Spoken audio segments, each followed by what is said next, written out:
अरे यार, इस घर तो टॉयलेट ही नहीं है। अब इतनी रात को कहाँ जाऊं शौच करने। हाँ जी, सुनते हो? प्रियंका अपने पति को नींद से उठाने की कोशिश करती है। उसका पति अविनाश उठता है और कहता है, क्या है प्रियंका, इतनी रात को क्यों बुला रही हो? मुझे बड़ी जोर से आई है, अभी जाना होगा नहीं तो यही निकल जाएगी। अरे तुमको आई है तो तुम जाओ ना, मुझे क्यों बुला रही हो? तुम्हारे घर में तो शौचालय भी नहीं है, बाहर अंधेरे में जाने में मुझे डर लगता है, चलो मेरे साथ। प्रियंका ने जबरदस्ती अविनाश को उठाया। अविनाश हाथ में टॉर्च लेकर प्रियंका के साथ घर से थोड़ी दूर एक जंगल में चला आया। प्रियंका जंगल में शौच करने बैठ गई और अविनाश उसके पास में ही खड़ा रहा। अरे ये सब मुझे क्या क्या करना पड़ रहा है? करना तो पड़ेगा ही, घर में शौचालय नहीं है तो शादी क्यों की? अविनाश कुछ नहीं बोल पाया। शादी से पहले जब बातचीत चल रही थी तब प्रियंका ने अविनाश से शौचालय की बात की थी। अविनाश ने उसके पिता हरिहर को ये बताया भी था, लेकिन ये सुनते ही हरिहर गुस्सा हो गया था। क्या ये तुम कह भी कैसे सकते हो? इस आंगन में कभी शौचालय नहीं बनेगा और कभी मुझसे ऐसी बेतुकी बात मत करना। अविनाश चुप हो गया था। अविनाश और प्रियंका कॉलेज में एक ही साथ पढ़ते थे। प्रियंका शहर की लड़की है, उसे इन सब चीजों की आदत नहीं है। उसे हमेशा रात को ही जाना होता है, इसलिए उसके लिए परेशानी कई गुना बढ़ गई है। काम खत्म करके प्रियंका और अविनाश घर जाकर सो जाते हैं। सुबह प्रियंका उसकी सास वसुंधरा से कहती है, माँ जी, घर में शौचालय न होने के कारण मुझे रात को बाहर जाना पड़ता है, इसके बारे में क्या कुछ नहीं किया जा सकता? तो सुबह सुबह मेरे साथ चलना, रात को ही करने की क्या जरूरत है? अरे माँ जी, ये प्रेशर क्या किसी को पूछ कर आता है? और मुझे बचपन से ही रात को जाने की आदत है। तभी वहाँ पर प्रियंका का ससुर हरिहर चला आया और उसने कहा, तो आदत बदलनी पड़ेगी बहू, इस घर में शौचालय नहीं बनेगा, बता रहे हैं। इस गांव में किसी भी घर में शौचालय नहीं है। हाँ, उन लोगों को तो कोई तकलीफ नहीं हो रही है। प्रियंका ने बात को नहीं बढ़ाया। उसने कई बार अविनाश को ये बताने की कोशिश की, लेकिन अविनाश ने कहा, देखो मैं पिताजी के ऊपर कुछ नहीं बोल सकता।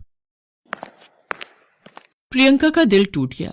अरे यार, किस घर में शादी की है मैंने, इससे अच्छा तो कुमारी रह जाती। उसने अपनी माँ को कॉल लगाया और सब कुछ बता दिया। उसकी माँ जानकी ने कहा, देखो बेटी, सिर्फ इस वजह से तो रिश्ता नहीं तोड़ सकते हम। तुमने ही लड़का पसंद किया था, अब भुगतो। अरे माँ, अब तुम भी ताना मारोगी क्या? कुछ आइडिया तो दो कि कैसे इन लोगों को मनाया जाए। जंगल में रात को कितने खतरे होते हैं, मुझे बहुत डर लगता है माँ। मुझे वो सब कुछ नहीं पता। तभी जानकी के बेटे यानी कि प्रियंका के भाई आलोक ने जानकी से फोन ले लिया और कहा, दीदी मैं एक आइडिया दे सकता हूँ। आलोक ट्रैकिंग करता था। उसने कहा, दीदी तू एक टेंट शौचालय खरीद ले। टेंट शौचालय? वो क्या होता है? अरे दीदी, हम जब ट्रैकिंग पे जाते हैं ना तो हम उसी में तो करते हैं। कहीं भी टेंट खोलो और कर दो, और उसके साथ एक पैन भी मिलता है जो टेंट के अंदर रहता है। वो भर जाए तो उसे साफ करना भी बहुत आसान है। आलोक का आइडिया प्रियंका को बहुत पसंद आया। उसने ऑनलाइन देखना शुरू कर दिया। ये तो बढ़िया चीज लग रही है, इसे ही खरीद लेती हूँ। प्रियंका ने टेंट ऑर्डर कर दिया। अगले दिन ही एक डिलीवरी वाला आकर टेंट दे गया, लेकिन हरिहर ने वो देख लिया। बहू क्या है ये? टेंट एक बड़े से पैकेट के अंदर था। प्रियंका ने कहा, कुछ नहीं बाबूजी, ये कुछ लड़कियों वाला सामान है। ये बोलकर प्रियंका अपने कमरे में चली गई। रात को जब सभी सो गए तब प्रियंका बिस्तर से उठी। अविनाश भी सो रहा था। प्रियंका ने चुपके से बिस्तर के नीचे से टेंट को निकाला। अब छत पर जाकर टेंट लगा देती हूँ और फिर शौच करके देखती हूँ। प्रियंका टेंट और पैन लेकर छत पर चली गई और पैन रखकर उसके ऊपर टेंट लगा दिया और फिर टेंट के अंदर घुसकर अच्छे से शौच किया और फिर काम खत्म होने के बाद टेंट को समेट लिया। आहा, आज तो मजा आ गया। बिना किसी डर के शौच करने का मजा ही कुछ और है। प्रियंका ने बिस्तर के नीचे टेंट और पैन को रख दिया और सो गई। ऐसे ही कुछ दिन बीते।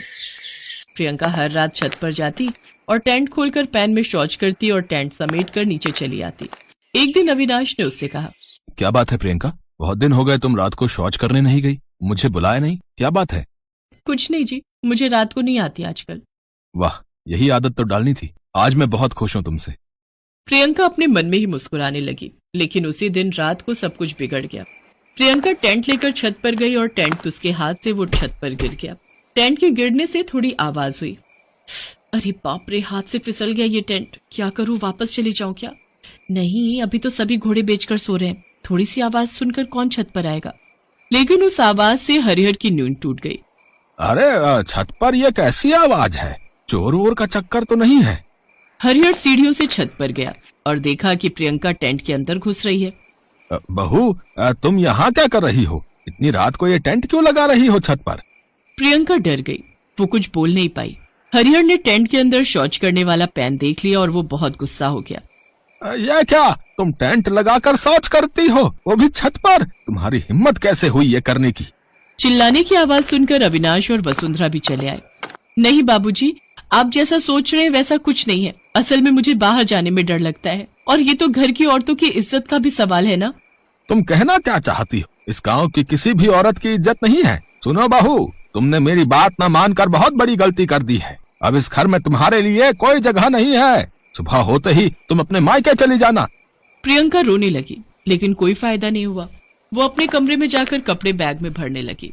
हरिहर भी अपने कमरे में चला गया, लेकिन तभी उसका पेट दर्द करने लगा।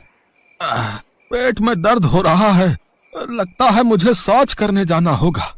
हरिहर एक टॉर्च लेकर घर से निकल गया और जाकर टॉर्च बांधकर जंगल में ही बैठ गया। आसपास ही एक सांप घूम रहा था।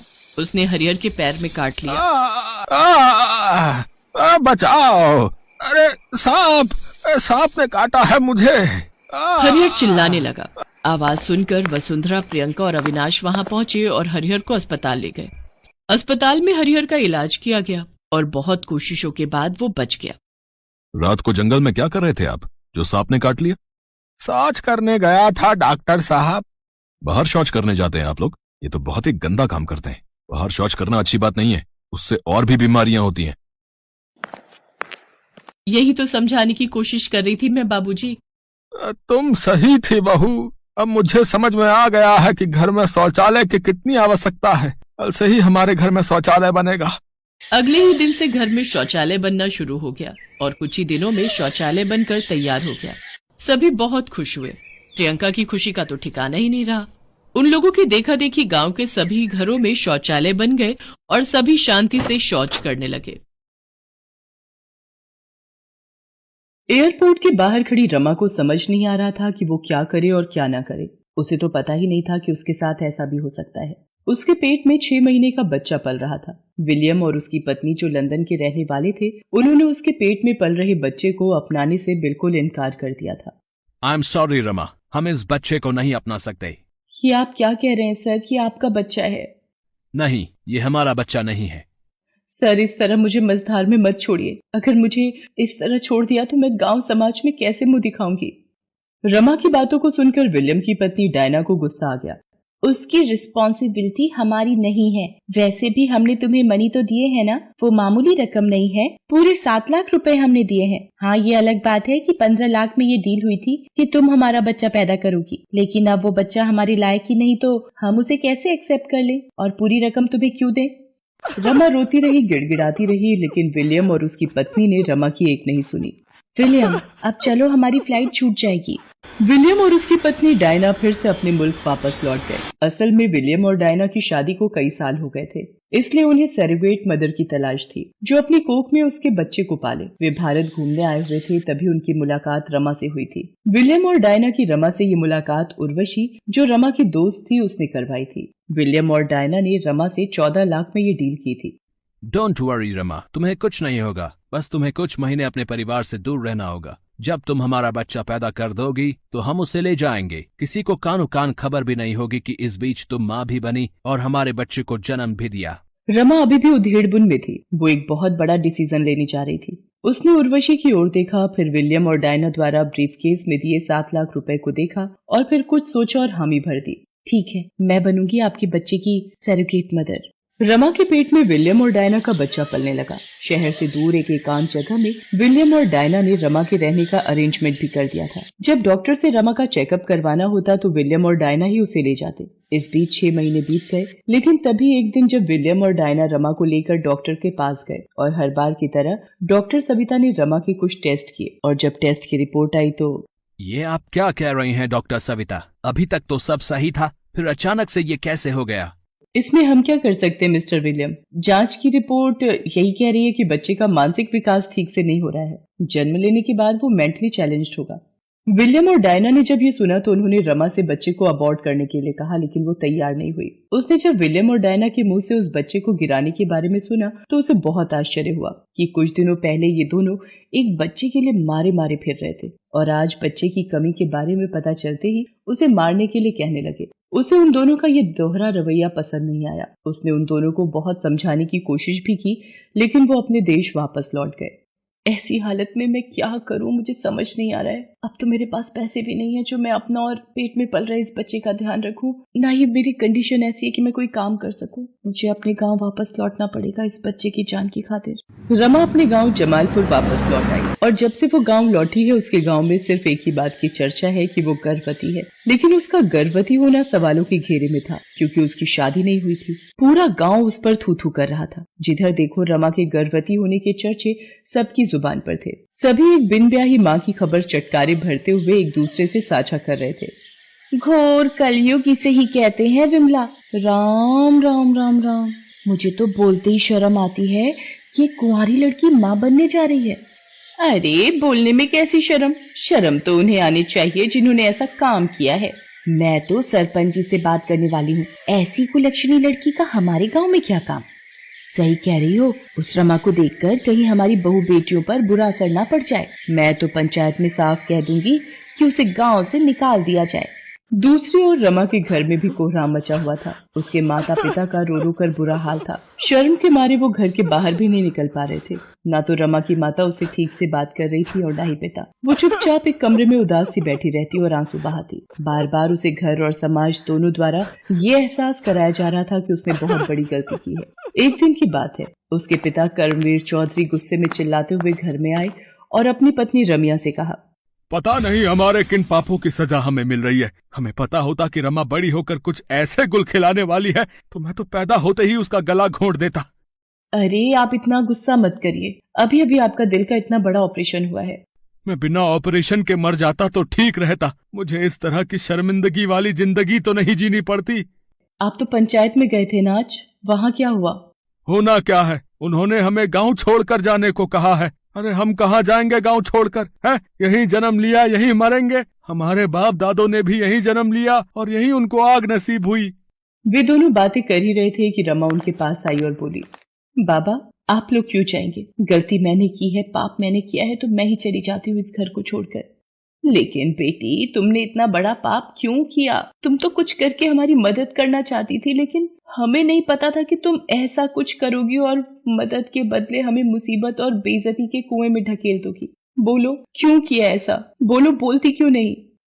रमा का भी सबके मुंह से ताने सुन सुनकर जी भर गया था। उसका सब्र भी जवाब दे रहा था। आखिर वो भी फूट पड़ी, माँ ये सब मैंने तुम लोगों के लिए किया, बापू के लिए किया, अपनी गिरवी जमीन को छुड़ाने के लिए किया। पिछले 2-3 सालों से जमालपुर गांव में बिल्कुल भी बारिश नहीं हो रही थी। उसके पिता कर्मवीर चौधरी कर्ज के बोझ तले दबे हुए थे। उनका घर और जमीन महाजन के कब्जे में था। उन्हें समझ नहीं आ रहा था कि इतना बड़ा कर्जा वो कैसे चुकाएंगे। उन्हें रमा की शादी की भी चिंता थी। इन्हीं सब चिंता में डूबे एक दिन उन्हें हार्ट अटैक आ गया। रमा उन्हें अस्पताल ले गई। डॉक्टरों ने जल्द से जल्द उनके दिल के ऑपरेशन की बात कही, जिसमें लाखों रुपए लगने थे। एक तो पहले ही इतना सारा कर्ज और ऊपर से बापू की ऐसी हालत देखकर। माँ ऐसे बैठकर काम नहीं चलेगा। बाबा भी ऐसी हालत में नहीं है कि कुछ कर सके, और आप दोनों तो मुझे बेटी कम बेटा ज्यादा मानते हैं ना, तो मुझे इस घर को संभालने और बाबा के इलाज के लिए कुछ करना ही होगा। रमा की सबसे अच्छी सहेली थी उर्वशी, जो शहर में जॉब करती थी। वो उससे मिली। उर्वशी ने उसे बताया कि कोई भी नौकरी करके वो इतनी जल्दी इतने पैसे नहीं कमा सकती कि वो अपने पिता का इलाज करा सके और गिरवी घर और जमीन छुड़ा सके। तब उसने सरोगेट मदर वाली बात उससे की और विलियम और डायना से उसे मिलवाया। रमा के माता पिता को जब सारी असलियत का पता लगा तो, ये तूने क्या किया बेटी? मेरे इलाज और घर को बचाने के लिए तुमने इतना बड़ा कदम उठा लिया, लेकिन इस बदनामी के साथ तुम कैसे जियोगी? हमारी मानो तुम इस बच्चे को अबॉर्ट कर दो। नहीं बाबा, ये करना होता तो फिर बहुत पहले कर दिया होता। इतनी बदनामी क्यों सहती? मुझे इस बच्चे को धरती पर लाना है। मैं कैसे उसे मार दूं जो मेरे पेट में मेरी मर्जी से पल रहा है और हर दिन इस दुनिया में आने की बाट जोह रहा है। रमा के गांव में भी धीरे धीरे इस बात का पता लग गया।